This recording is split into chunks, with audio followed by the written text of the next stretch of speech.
He was sent to her bed. Not to love her, but to break her.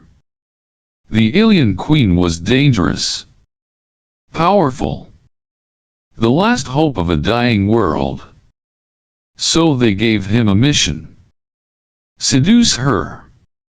Earn her trust. Deliver the kill command when she's most human / Nan the one who gave that order? His wife / N but no one expected what came next / N because when he touched her, she didn't beg. She remembered. And when his wife saw what he had become in her presence, not a soldier, not a spy, just a man who finally felt alive, she had a choice. Save the mission, or destroy her husband / N stay with this story. Because some love stories don't burn fast. They detonate. At the speed of betrayal. The shuttle descended in silence. Not the technical kind engines hummed beneath him. The hull trembled with atmospheric resistance but the human kind. The silence of someone preparing to lie for a living. Elior adjusted the cuff of his uniform, eyes fixed on the viewport. Below, the ice moon of Salvar's 6 shimmered like a mirror cracked in half. The diplomatic station stood like a needle plunged into its heart. Cold, clinical, and always watching. He heard Amelia's voice before he saw her face projected into his earpiece with calm authority. "You'll have 48 hours, she said. She doesn't trust anyone. But she's tired. Let her want you. That's your way in. And if she doesn't, then make her." He wanted to ask something softer. Something that reminded her they once shared a bed instead of missions. But there was no space for softness in this assignment. Not when the fate of 2 species balanced on the edge of a single misstep. Valyra, the so-called Queen of the Ashen Rebellion. To most on Earth, she was a terrorist with a crown. To Amelia, she was leverage. A piece of a game board. Something that had to bend, or break. To Elior, she was a name on a classified file. Until now. The station's interior was sharp and bright, designed not to comfort but to expose. As he stepped into the meeting chamber, retinal scans flicked across his face. Bioreaders synced with his internal monitor. His pulse displayed on a wall he couldn't see. Every breath recorded. Every blink evaluated. She was already seated. Valyra. She wore no crown. No armor. Just a robe of matte black, shoulders bare, skin pale against the sterile lights. Her hair was fire red-orange strands coiled like molten metal. But it was her eyes that stopped him. Not alien. Not human. Timeless. Elior stepped forward and bowed. Protocol, performance. Envoy Elior Ronat, representing the Earth Council. "I've been sent to seduce me," she said. The room went still. Her voice wasn't harsh. It was bored. Resigned. "You're not the first, you know," she added.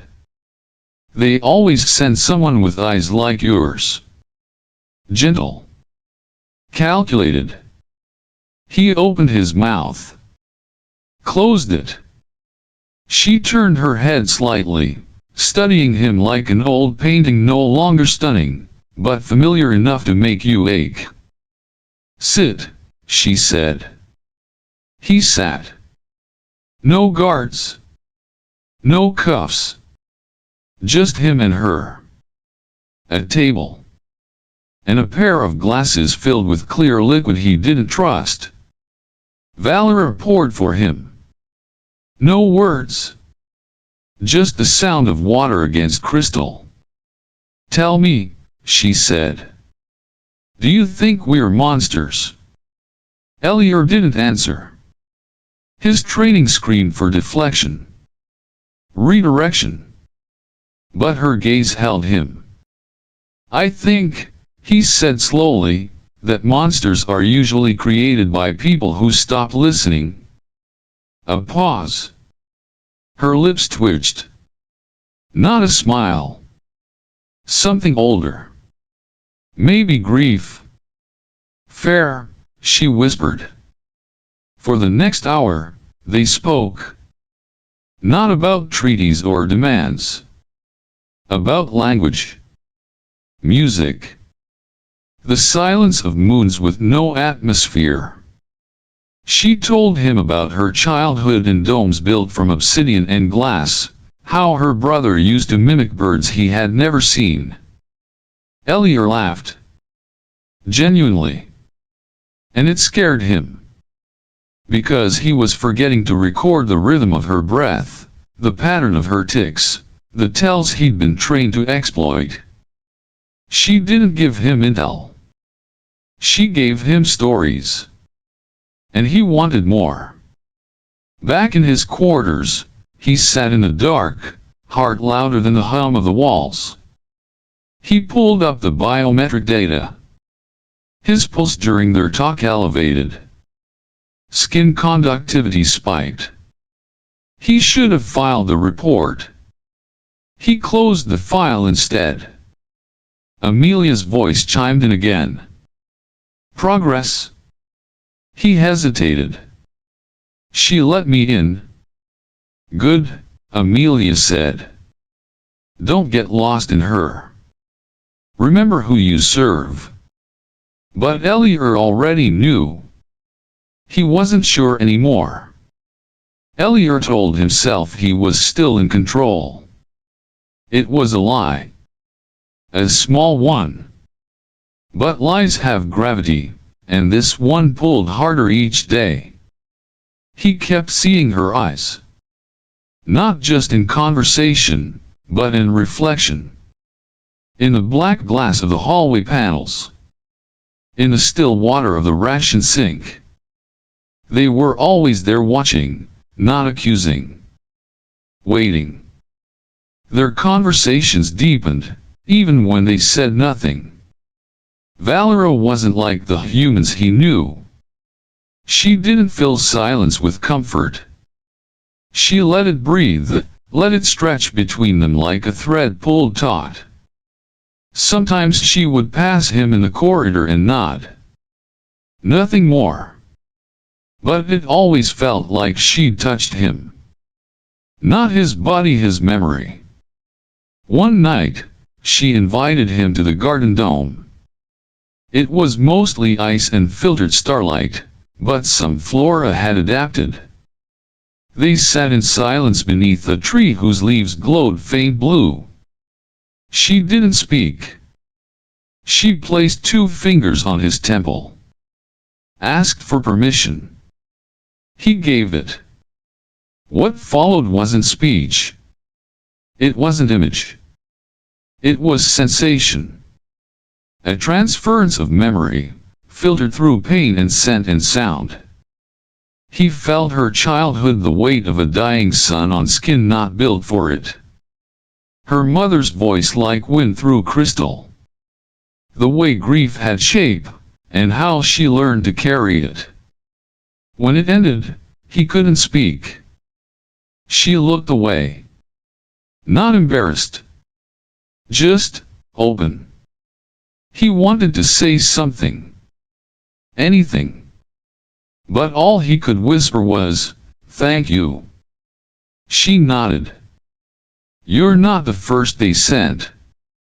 But you're the first who stayed." That night, his report to Amelia was short. Connection deepening. Subject stable. No details. No mention of memory sharing. No note about how his chest tightened when she laughed at the smallest things. The biometric scans told the rest. The system flagged elevated dopamine levels. Increased neural activity in response to subject proximity. Emotional contamination. Risk factor, rising. The alert went straight to Amelia. She didn't call. Not yet. But in the observation logs, she wrote one note. Watch him. Elior continued to meet with Valyra. Less as a diplomat. More as someone who had forgotten how to be alone. She told him about the war, not the strategy, but the feeling of losing your name in a cause. About how the rebellion used to sing before raids. About how she once loved someone who looked at her like she was a star they couldn't own. And how that person turned her in. He didn't ask who. It didn't matter. Because every time she looked at him, he felt like he had stolen a moment from time itself. Something real. Something not for sale. He stopped sending daily reports. Amelia noticed. She watched his face in the recordings. He looked younger. Or maybe just lighter. Like someone beginning to believe in a future he had no right to imagine. Her fingers hovered over the kill switch embedded in his neural comms. She didn't press it. Not yet. Because even she wanted to see what he would do next. The message came without preamble. You have 48 hours. Extract intel or eliminate her. Amelia's voice was clear, cold, official.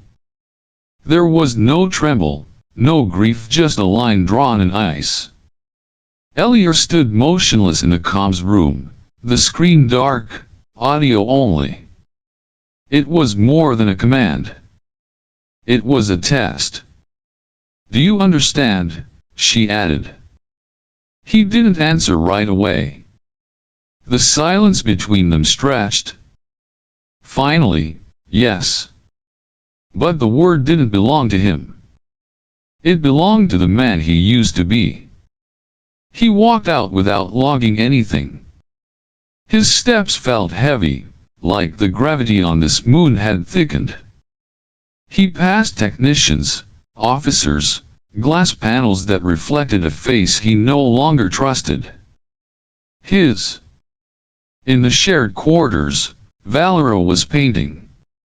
Not with color. With sand and light, weaving particles into motion on a floating slab. Each shift of her hand summoned a new memory, abstract, intangible, but full of emotion. Rage, joy, grief. It shimmered like a storm trapped in silence. He sat without asking. She didn't look at him, but said, "Your heartbeat changed." "I got a message," he replied. "From her." He nodded. The sand drifted, broke, reformed. What did she say? He stared at the colors he couldn't name. "That I have 2 days to choose." Now she turned to face him. "You've already chosen." "I haven't." "That's the choice." Her voice was soft, but it cut deeper than any threat. He opened his mouth, then closed it. Because everything he wanted to say had already failed her. He couldn't explain that he wasn't meant to feel this. That what started as a lie had become the only truth left in him. "I'm sorry," he said instead. Valyra looked down. Her hands folded in her lap.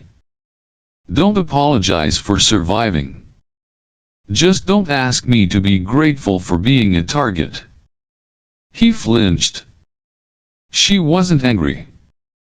She was wounded in a way he couldn't fix. That night, he stood in his quarters for hours, staring at the encrypted kill code blinking red on his console.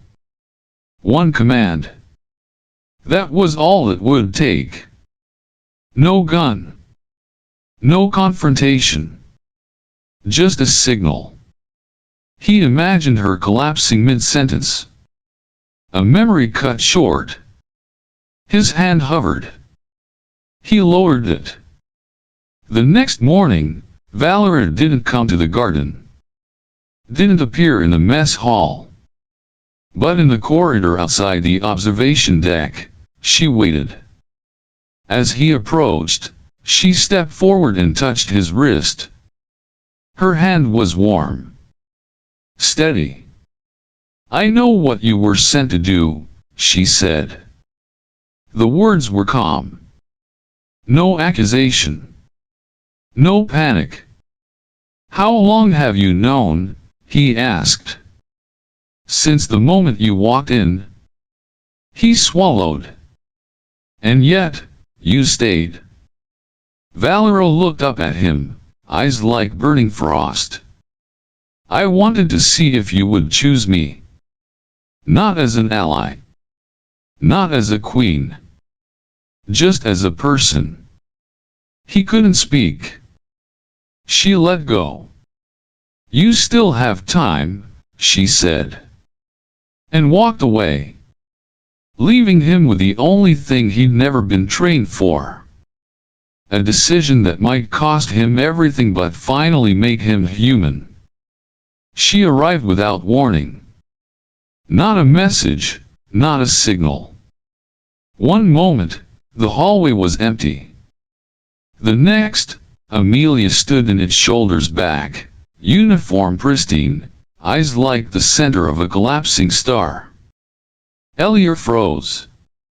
You're not answering your comms, she said. I didn't know you were coming. That much is clear.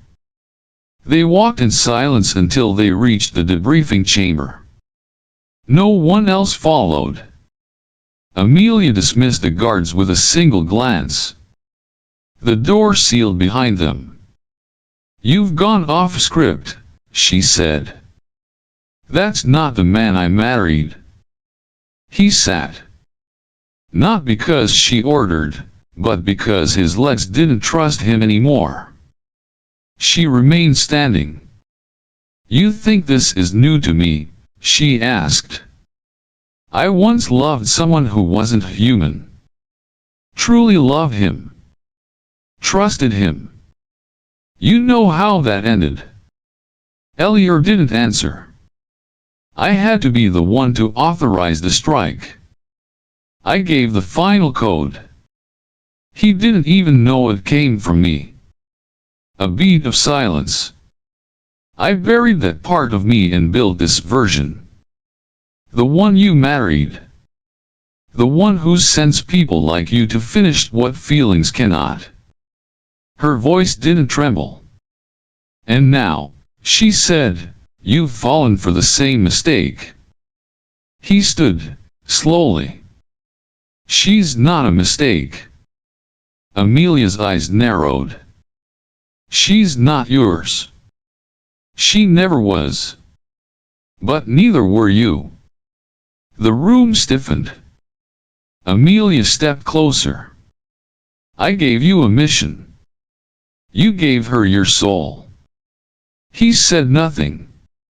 You don't get to walk away from this. If you won't end it, I will. She tapped her wrist console. A holographic feed appeared. Valyra, seated in a small containment chamber, her hands folded, eyes closed. Peaceful. Resigned. I've already authorized extraction, Amelia said. She's being transported to the tribunal facility by dawn. Unless... She didn't finish. She didn't have to. Elior stared at the image. You put her in a cage. I gave her a choice. She refused. What choice? To be useful, or be erased? He turned away, hands shaking. You came here to warn me? No, she said. I came to make sure you understand. If you interfere, I won't just erase her. I'll erase you too. And you know I can. He didn't argue. Didn't shout. Just asked one question. Do you remember what it felt like? She blinked. What? When you loved that person. The one you had to kill. Do you remember who you were before you buried her? For a moment, just a moment, something cracked in her expression. Then it vanished. This isn't about me, she said. And left. The door closed. And Elior stood alone. In another room, behind a wall of reinforced glass, Valyra waited. Not afraid. Just finished. As if she'd already lived the part where he didn't come. Elior stood before the door. The lock blinked red.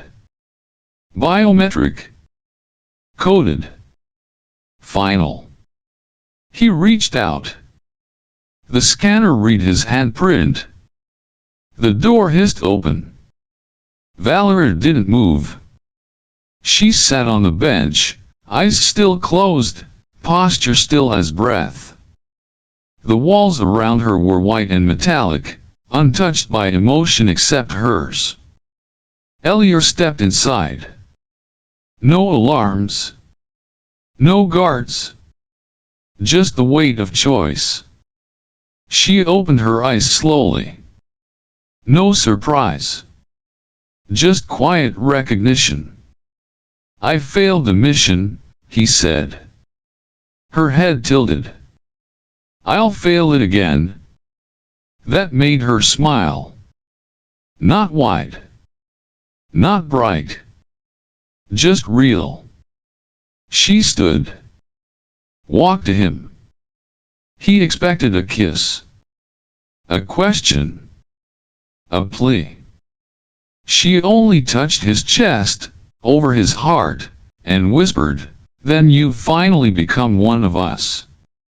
He handed her a passkey. A route. A time window.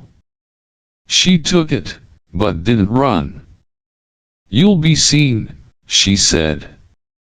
I want to be. She looked at him. One last time. And walked through the door. Amelia watched everything. From the command deck, her eyes tracked each step, each glance, each movement like someone reading the end of a book they already knew by heart but hoped had changed. She said nothing. She let the soldiers go. By the time they arrived, Valyra was gone. What she left behind wasn't a threat. It was a ring of light. Floating in the center of the room, quiet and soft. Not a bomb. Not a trap. A memory. When the light expanded, it showed her world the way it once was. Oceans lit by twin moons. Towers grown from crystal and coral. Laughter that echoed through rain-slick streets. People with eyes like hers, faces lifted to a sky not broken yet. The projection faded. The ring dimmed. And was gone. Elior stood in its center. He didn't move. The soldiers looked at each other. At him. No one spoke. They couldn't arrest what had already surrendered. He was taken, quietly, to a holding cell. Not high security. Just, out of the way. He didn't fight it. Didn't ask for a lawyer. Didn't ask for her. At night, he would lie on the bunk and close his eyes. And there she was. Always the same. Standing beneath the dome of northern light, wind catching her hair, eyes full of things he never had time to name. She didn't wave. Didn't speak. She just looked. And that was enough. Amelia never contacted him again. She had nothing left to say. She hadn't lost the war. But she had lost the one battle she didn't know she was still fighting. The one for who they used to be. And somewhere, far from politics and prisons, Valyra lived. Not hidden. Not hunted. Just out there. And every time Elior blinked, she came back not as a face or a cause, but as the one thing he couldn't erase.